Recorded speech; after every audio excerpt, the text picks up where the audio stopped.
Police of Reddit, what is the absolute worst crime scene you've come across? Little girl tells her school nurse it hurts to pee. This leads to her making statements indicating assault, so they send her to hospital and call me. Same nurse confirms there is trauma to her privates. Because she is a child, I cannot ask her questions, but I can listen in while she is talking to doctors. I hear her say, when I'm bad, mommy and uncle stick fingers inside me. So now I go find mom, expecting to hear complete denial. Nope. She tells me as a form of punishment she inserts fingers into her 5-year-old's privates. Her brother, who lives with her, does it also. Didn't see firsthand, but saw some of the scene photos. 23-year-old guy was babysitting girlfriend's daughter while she was at work. The guy got drunk and assaulted the little girl. She was less than a year old. The guy apparently realized how horrible he was immediately after, because he put a bullet through his head. The mother came home from work to find her bloody baby in the boyfriend's lap with the contents of his head sprayed all over the baby and entryway. The little girl lived, but was in critical condition for weeks. The boyfriend had penetrated the girl's abdomen. Doctor was certain she'd never be able to have kids. She should be in high school by now, 15 or 16 I would guess. The one that stands out to me the most wasn't fatal, and it wasn't even that gruesome. Some guy got high on PCP and thought everyone was a demon. An older woman, early 60s, woman was driving by and he decided to fight her, pulled her out of her car and pummeled her face, knocked her teeth out, bruised her face real good, gave her brain damage. She was conscious throughout the entire ordeal and I was the first on scene. It shocked me because she was minding her own business when this butthole decided to ruin her life. It was random and unprovoked. If I'm not mistaken, she had to quit her job due to memory issues from the brain injury. On top of that, we had to fight the guy for a good 3 minutes until we got him into custody. He was a big guy and got roughed up pretty good, but he was feeling no pain at all. My taser had absolutely no effect. We only got him into cuffs when 6 officers held him down and pulled his arms into place. He then proceeded to spit blood on us.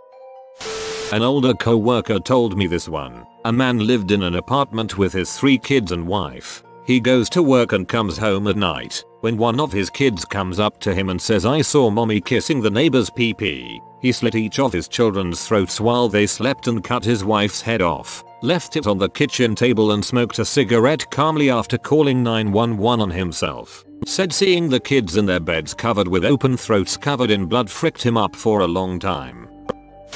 Not a cop, but I did body removals for the private ambulance company I worked at. We got a call at 4 AM and our dispatcher asked us if we had 2 body bags. We did. We got there and the gist of it was that it was a double assault homicide of 2 elderly women in their 70s. One was found with her pants around her ankles in one room, and the other was found in the bedroom down the hall with her hands pinned above her head underneath the bed frame. I have no idea if they ever caught the guy. Not police, but my father was a detective in the middle of his career. He told me of a crime scene where someone had hacked up his wife's head with an axe. When they went in, the family's dog was licking up blood and brain matter. A guy came back mid-deployment and asked his wife for an Xbox. She stated that they didn't have enough money and they started arguing about finances. The guy leaves his house and comes back a short while later when his wife is in the shower. He drags his wife out of the shower and puts her head in between the toilet bowl and the toilet seat. Takes the porcelain toilet cover and proceeded to beat her to death with it. Awful bloody mess of a scene.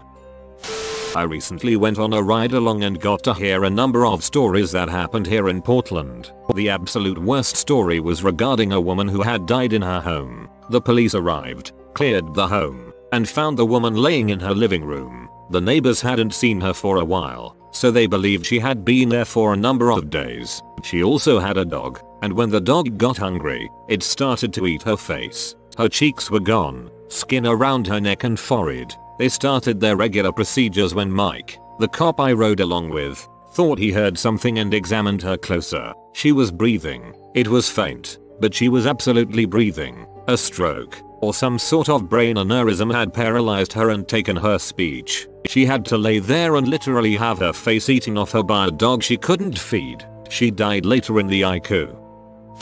Not a cop but paramedic. The worst thing I've seen was a 3-year-old burned from the waist down in a bathtub. The way this happened was the mother was super mad at the baby's father and filled the tub with very hot water and dunked the child into the water. She then tried to hide what she did by putting pajamas on the baby, which caused the fabric to stick to the burns. I almost lost my job that night because I couldn't handle the smugness that was across that bee face.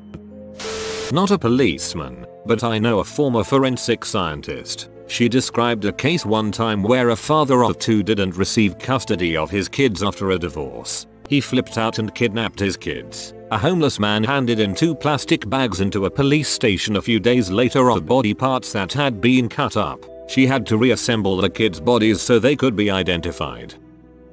Probably the 4 suicides I've worked. My very first. A man who had recently been diagnosed with terminal cancer decided to prematurely end his life. He jumped in the early morning from a 5-story parking structure. He landed in such a way that his brain pretty much popped out of his head. When we found him, his brain was fully intact, but sitting in a puddle of blood exactly 23 feet from his body. He left a note apologizing to whomever finds my body and asking that his wife and daughter were cared for. The second, we got a suspicious circumstances call regarding a possible explosion next to a baseball stadium. It was a little after midnight. Upon arrival, and not seeing any smoke or flames, I got out and walked around. There were big tents set up for a game the next day. I saw what looked like a person sitting in a chair in the middle of a tent. I called out to him and he didn't answer. As I approached, I put my flashlight on him and nearly soiled myself. The top half of his head was just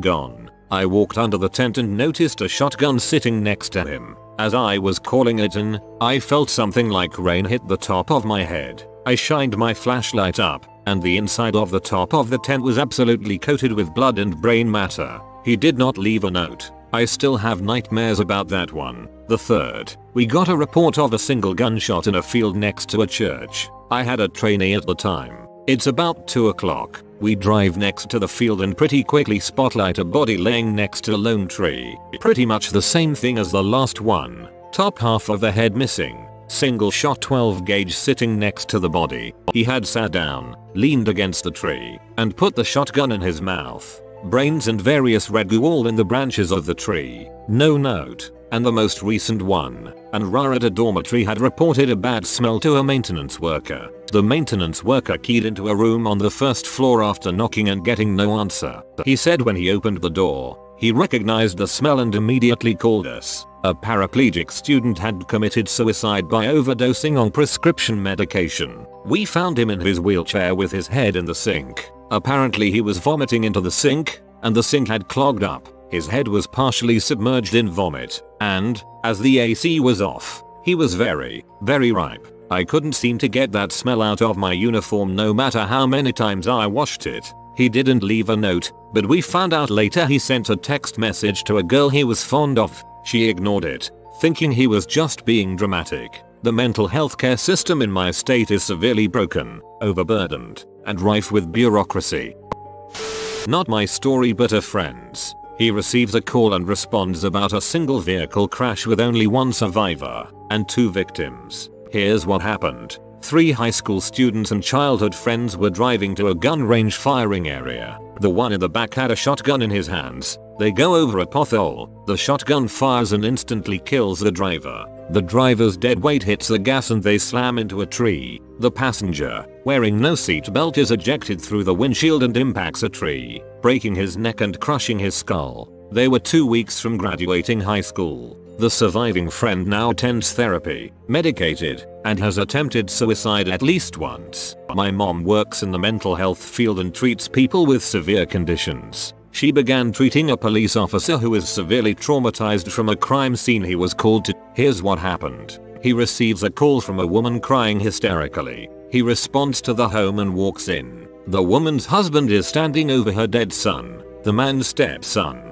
and this guy is cutting the kid's body apart with a knife. He is also muttering to himself. There's a shotgun and 2 expended shells on the floor. Apparently this guy, who was a severe alcoholic and drug user, he did pretty well. However, he also had paranoid delusions and after going off his meds became convinced that his stepson was being controlled by miniature aliens living inside his body, and it was his duty to find these aliens and kill them. So he called his stepson into the kitchen and killed him with 2 shotgun blasts to the chest and then proceeded to try to find the aliens. The mother returns home from work, sees what happened and immediately dials 911. Apparently this guy had killed the kid hours beforehand and had been picking at his body and crap for the entire afternoon trying to find the aliens.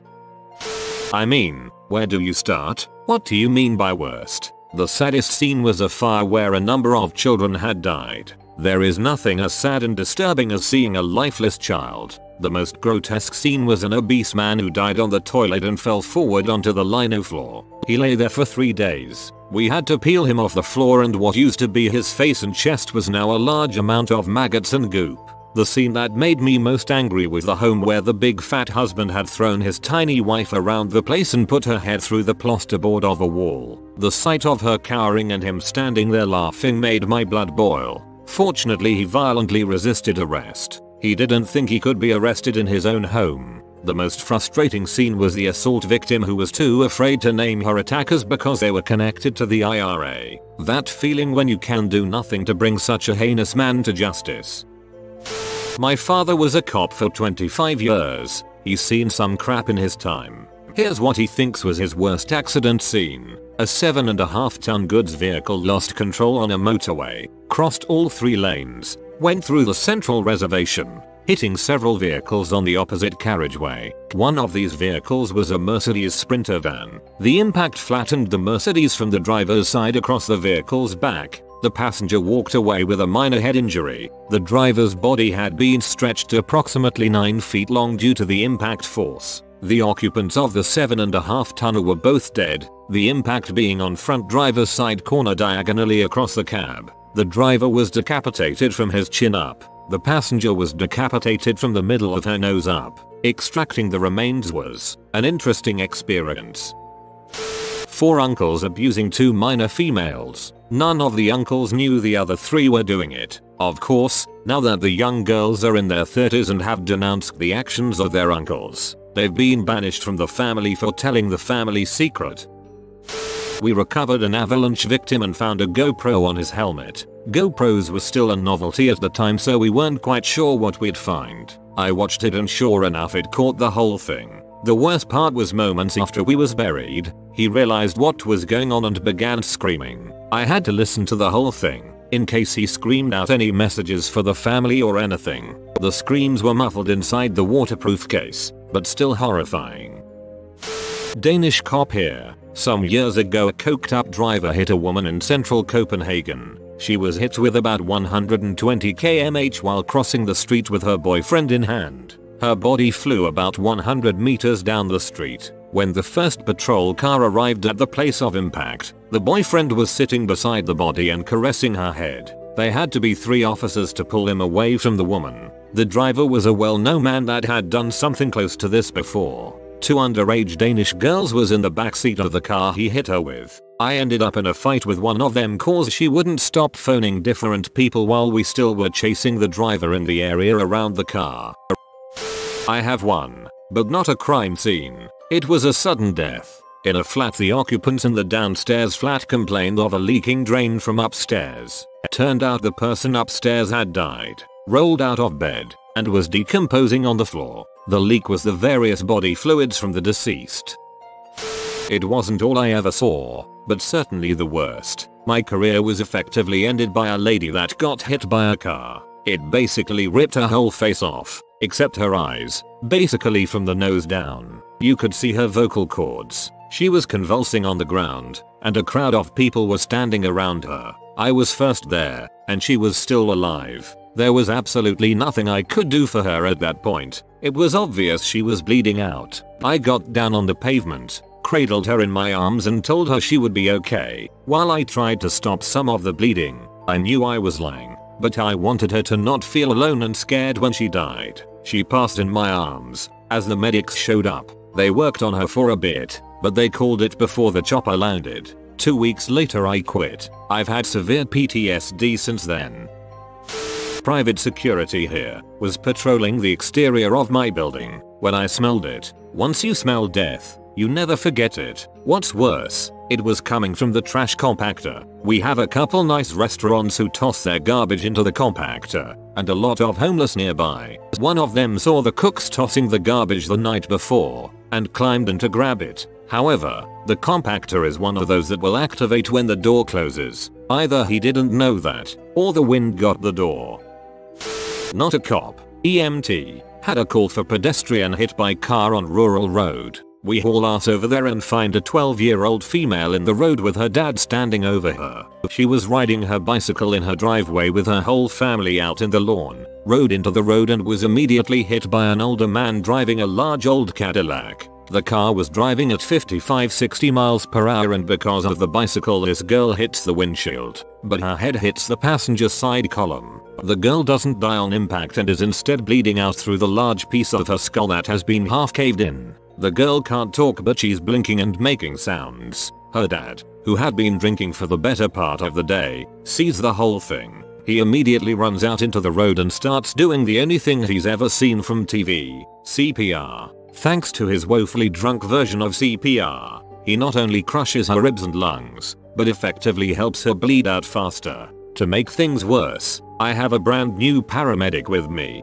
who has never seen anything like this. Almost as soon as we arrive this girl has no pulse and blood is everywhere. A volunteer firefighter showed up on scene and is trying to pull the dad off the girl. Dad and the firefighter get in a full-on fight. We get there, assess her and try to control the bleeding but she's gone. No pulse, massive trauma, no lung sounds, head caved in, laying in a pool of blood bigger than she is. Her whole body is just broken. Another EMS unit shows up and it takes me and the other crew to pull my partner away from the girl, who is grey. As soon as we pull him away, the father begins screaming about losing his little girl and runs into his house. The older man in the caddy, realizing she's dead, begins yelling, "Oh my god, I've killed a little girl." Then things get worse. The old man in the caddy, who hit her, falls down on the pavement and has a massive heart attack. He dies an hour later. Meanwhile dad is inside the house drinking some kind of whiskey as fast as he can before coming back out bottle in hand, completely out of his mind, and attacking things in his yard. The girl isn't an only child, she's the second youngest of 6, and all of them were outside watching this go down. Other units arrive on scene. We end up transporting dad, the driver of the caddy, and the volunteer firefighter. Injuries sustained from holding back dad. I go out of my way to avoid that stretch of road. My partner quit a week later. You've been visited by the Source Chihuahua. You will be blessed with good pasta, but only if you comment "Simmer well Papa." Simmer well, Papa. If you are new to the channel, you can subscribe. I publish new videos every day. Until then, check another video, or don't. Either way, have a great day you magnificent people.